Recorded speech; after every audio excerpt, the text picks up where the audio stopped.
So, Rob, did you expect it, and what flows from it, do you think?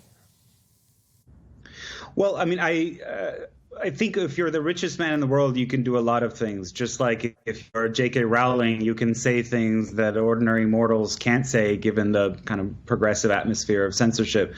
My background view, let me put this way, is that I don't want to live in the world in which free speech and the platforms in which democratic deliberation take place are the private fiefs of a few billionaires of whatever political stripe.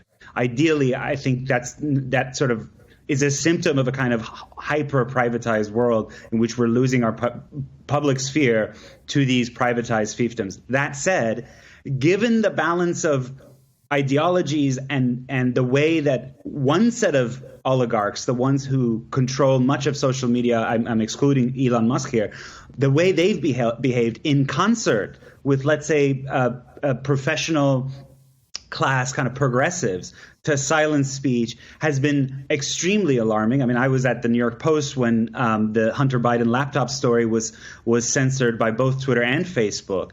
And so given the choices that we have, I absolutely far prefer, Elon Musk who seems to really believe in freedom of speech as it's intended versus, the current crop of oligarchs who own Twitter.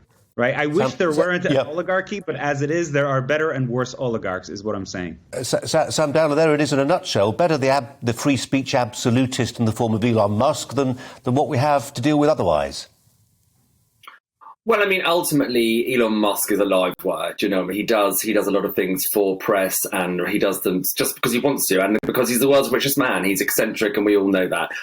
Some of the things that he said he will do, like human authentication, I think is really important, and getting rid of bots if he possibly can. But when he's talking about freedom of speech, I kind of agree with what the guy from Black Lives Matter says. It does sort of, it opens the door to maybe getting people back on there, like Donald Trump, who was Sam, just to be clear, the guy from Black Lives Matter was accusing Elon Musk of being a white supremacist, and his father too, which, apart from being, I imagine, fairly defamatory, is not something we want to repeat too much, is it? No, I don't agree with that part of it, but I'm saying that it is by opening the door to white supremacy, not necessarily from Elon Musk or his father. I'm just saying in general, like, it isn't allowed on Twitter at the moment. Like, Twitter is a toxic place anyway, so it needs more censorship and more safeguarding rather than less.